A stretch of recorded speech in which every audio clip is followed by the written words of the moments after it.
భవాని లోకాల నేలే ఓంకార రూపమమ్మా తల్లి మహిమల్ని చూపవమ్మా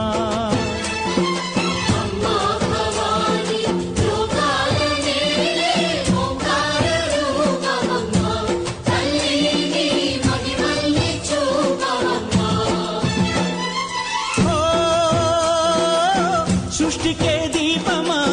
శక్తికే మూలమా సింహరథమే నీదమ్మా అమ్మ దుర్గమ్మ